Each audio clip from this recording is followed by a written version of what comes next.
Welcome to Telugu popular TV. ఇప్పుడు మనతోటి RLD Telangana రాష్ట్ర అధ్యక్షులు కపిల్వాయి దిలీప్ కుమార్ గారు ఉన్నారు. నమస్కారం దిలీప్. నమస్తే.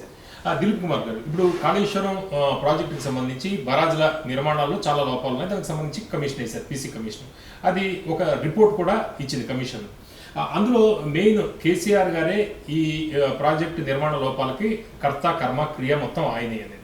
రెండోదేమో హరీష్ రావు కూడా చాలా పొరపాట్లు చేశారు, ఇందులో అడ్డగోలుగా అనుమతులు ఇచ్చారు అనేది ఒకటి. మూడో పాయింట్ ఏంటంటే, ఈటెల రాజేందర్ ఆర్థిక శాఖ మంత్రిగా ఉండగా అప్పట్లో ఆయన ఆర్థిక పరిస్థితి తెలంగాణది సరిగ్గా లేకపోయినా కూడా మౌనం వహించారు ఈ ప్రాజెక్టుకి సంబంధించి అనేది. నెక్స్ట్ చర్యలు రేవంత్ సర్కార్ ఎటువంటి చర్యలు తీసుకునే అవకాశం ఉంది? ఒకటి, రేవంత్ మొదటి నుంచి కూడా దీంట్లో యాక్షన్ తీసుకుంటాము, ఖచ్చితంగా వీళ్ళు జైలు పోవాల్సిందే అనే మాట ఎన్నోసార్లు అన్నాడు.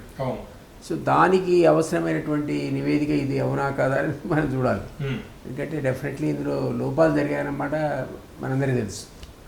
అది కమిషన్ వేయక ముందు కూడా తాత్కాలికంగా వచ్చినటువంటి డ్యామ్ సేఫ్టీ అథారిటీ వాళ్ళు వచ్చిందులో చాలా లోపాలు జరిగాయి.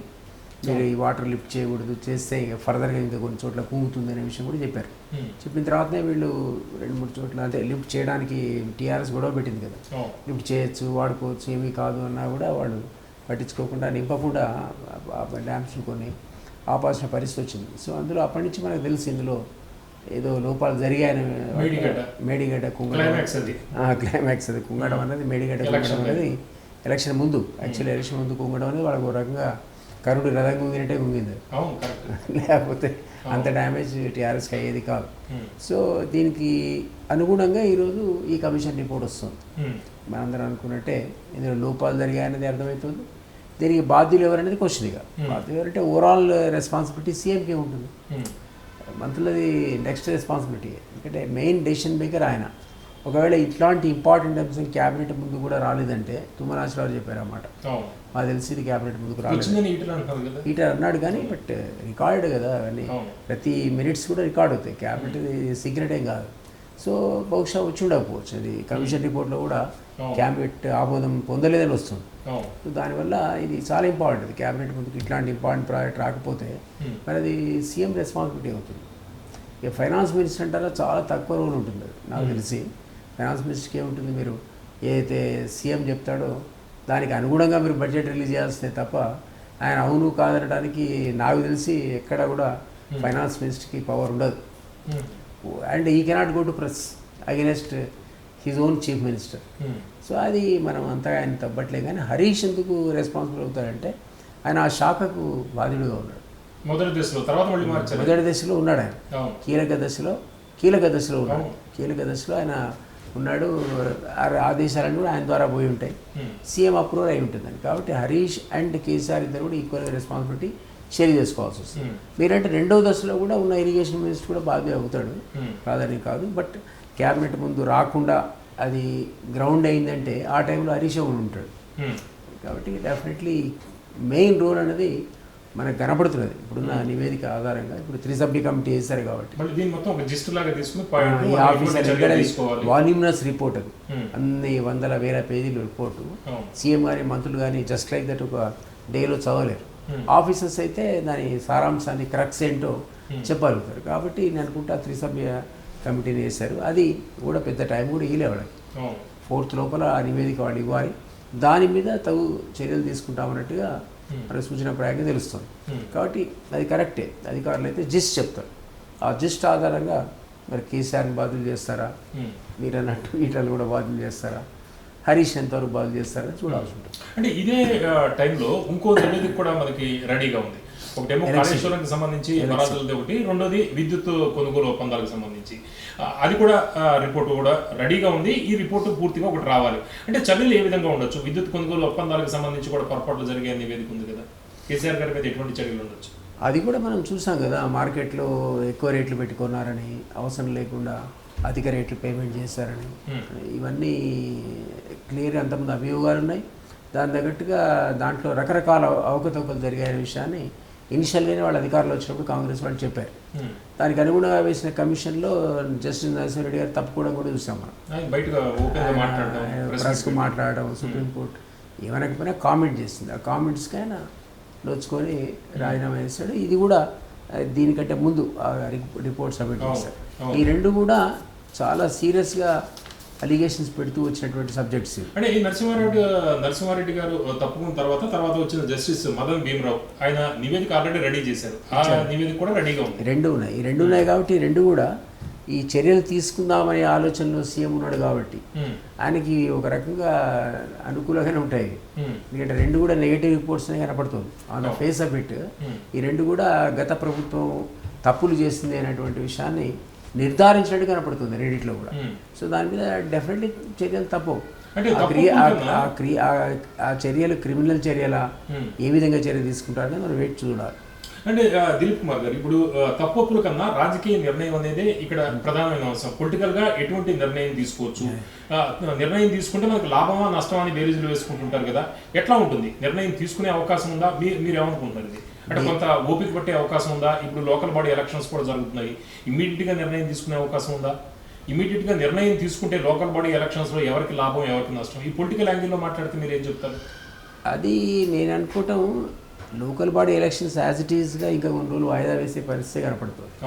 ఎందుకంటే అక్కడేమి వాళ్ళు ఎంత అనుకున్నా కూడా ఈ రిజర్వేషన్స్ అనేది ఒక పక్క తేలేటట్లేదు, ఆర్డినెన్స్ రాలేదు. ఆల్రెడీ ప్రెసిడెంట్ దగ్గర దీనికి సంబంధించిన 2 బిల్స్ పెండింగ్లో ఉన్నాయి. ఇవి కాకుండా ఈయన ఆర్డినెన్స్ సంతకం పెట్టట్లేదు గవర్నర్. ఆ 2 లింక్ అయి ఉన్నాయి. కాబట్టి ఇట్లా కాకుండా సీలింగ్ ఎత్తేసి రిజర్వేషన్ ఇస్తున్నారు కాబట్టి, 50% క్యాప్ తీసేస్తున్నారు కాబట్టి అది ఎవరి కోర్టుకు పోయినా ఈజీగా స్టే వచ్చేటువంటి పరిస్థితి ఉంది అక్కడ. సో అందువల్ల నాకు తెలిసి లోకల్ బాడీస్ ఇప్పట్లో అయ్యేటువంటి పరిస్థితి లేదు. కాబట్టి అది కాంగ్రెస్ కూడా తెలుసు తొందరగా రావాలి. కాబట్టి ఇప్పుడు దీని మీద చర్యలు తీసుకుంటారని అనుకుంటాను. ఈ 2 కమిషన్స్ నివేదికల మీద ఇమ్మీడియట్ ఇంపాక్ట్ ఉంటుంది కాబట్టి చర్యలు తీసుకుంటారు. ఈ చర్యలు తీసుకున్న 2-3 నెలలకు 4 నెలలకు అప్పుడు లోకల్ బాడీ వస్తే దాని ఇంపాక్ట్ అంతగా ఉండదు. విదిన్ 6 months అయితేనే ఇంపాక్ట్. సో ఈ లోపల దీని మీద చర్యలు తీసుకునే అవకాశం ఎక్కువ కనపడుతుంది. అంటే చర్యలు అంటే ఏ టైప్ ఉంటాయి చర్యలు? నేను అనుకుంటున్నాను కాళేశ్వరం సంబంధించినంత వరకు ఖచ్చితంగా అరెస్ట్ దాకా వెళుతుందని అనుకుంటున్నాను. అంటే ఇప్పుడు ప్రధానంగా వాళ్ళ ఫోకస్ మనకు కనిపిస్తుంది. ఇప్పుడు పత్రికల్లో కావచ్చు, లేకపోతే ఆ కమిషన్ ఇచ్చిన దాని ప్రకారం బయట వచ్చిన సమాచారం ప్రకారం కేసీఆర్ గారు, హరీష్ గారు, ఈటెల్ గారు వీళ్ళు ఫోకస్ ఎక్కువగా కనిపిస్తున్నారు. అంటే ఈ 3 అరెస్ట్ ఉండే అవకాశం ఉందా? 3 అంటే నేను అదే చెప్పాను కదా, ఫైనాన్స్ మినిస్టర్ ఉన్న రోల్ తక్కువ అని. హరీష్ అండ్ కేసీఆర్కి ఉన్న రోల్ ఎక్కువ. ఫైనాన్స్ మినిస్టర్కి అంత రోల్ ఉండదు దానికి. ఇరిగేషన్ మినిస్టర్కు శాఖాపరమైన నిర్ణయాలు తీసుకునే అవకాశం ఉన్నది ఇరిగేషన్ మినిస్టర్కే. ఫస్ట్ ఫేజ్లో ఆయన ఉన్నాడు. అండ్ దెన్ క్యాబినెట్ కూడా పోకుండా ఇట్లాంటి మేజర్ ప్రాజెక్ట్ గ్రౌండ్ చేయడం అనేది తప్పదు. దానికి పూర్తి బాధ్యత కేసీఆర్ వహించాల్సి వస్తుంది. ఈ 2 కారణాల వల్ల నా ఉద్దేశంలో హరీష్ అండ్ కేసీఆర్ మీద ఆ చర్యలు ఉంటాయి తప్ప ఈటల మీద ఇప్పటికిప్పుడు ఉంటాయని నేను అనుకుంటున్నాను. అంటే ఇందులో ఐఏఎస్ కూడా కొంతమంది పేర్లు కూడా వచ్చాయి. జోషి కావచ్చు, మాజీ ఈఎన్సీ లేటెస్ట్ గా మనం మాజీ ఈఎన్సీ దగ్గర ఏం దొరికిందో మనం చూసాము. వీళ్ళందరి మీద కూడా చర్యలు ఉండొచ్చా? తప్పదు, ఆఫీసర్లు కూడా తప్పదు. ఈయనతో పాటు నాకు తెలిసి ఆ పేర్లను బట్టి ఒక 60 మంది జోషి వీళ్ళందరూ 60 మంది తప్పేటట్లేదు చర్యలు ఈఎన్సీలతో సహా. నాకు తెలిసి ఒక 60 మంది మీద ఇమ్మీడియట్గా అరెస్ట్ల పర్వం అనేది ఉంటుందని నేను అనుకుంటాను. అప్పుడు అయ్యారు కదా, ఇప్పుడు కూడా అదే పరిస్థితి ఉంటుంది. ఒకసారి మీరు సీఎం అంటే వాళ్ళకి కూడా బాధ్యత ఉంటుంది కదా. దీనికి ఫ్యాక్చువల్ రిపోర్ట్ ఏంటో వాళ్ళు ఇవ్వాలి, వాళ్ళు కూడా గైడ్ చేయాలి. సో వాళ్ళు గైడ్ చేయలేదే కదా దీని అర్థం. లేదా వాళ్ళు ప్రొటెస్ట్ చేయాలి. సపోజ్ మంత్రి రాసింది మీకు నచ్చకపోతే మీరు దాంట్లోనే రాయాలి, ఇది డిసగ్రీ అవుతున్నారు. అది వాళ్ళు రాసినట్టు కనపడట్లా. మన ఫేస్ ఆఫ్ ఇట్ చూస్తే వాళ్ళు చెప్పిందే చేసినట్టు కనపడుతుంది, కానీ వాళ్ళు దాంట్లో డిసెంట్ నోట్ రాసినట్టు ఎక్కడ కనపడలేదు. డిసెంట్ నోట్ రాస్తే దగ్గర ఎస్కేప్ ఆయన దాన్ని నాకు బాధ్యత లేకుండా చేయొచ్చు. కానీ అంటే ఆ రాస్తున్న దాంట్లో సపోజ్ మంత్రి ఏదైనా రాస్తాడు, మీరు అగ్రీ కారు, లేదు ఇది మీరు క్యాబినెట్ పంపాల్సిందే అని రాశాడు అనుకోండి సెక్రటరీ, మంత్రి ఓవర్ రూల్ చేయొచ్చు. అది ఓవర్ రూల్ చేస్తే సెక్రటరీకి బాధ్యత ఉండదు. బట్ అది జరిగినట్టు అనిపించలేదు, మరి ఎక్కడ కూడా వార్తల్లో రాలేదు. డిసెంట్ నోట్ రాసినా అది లీక్ అవుతుంది, రాలేదు.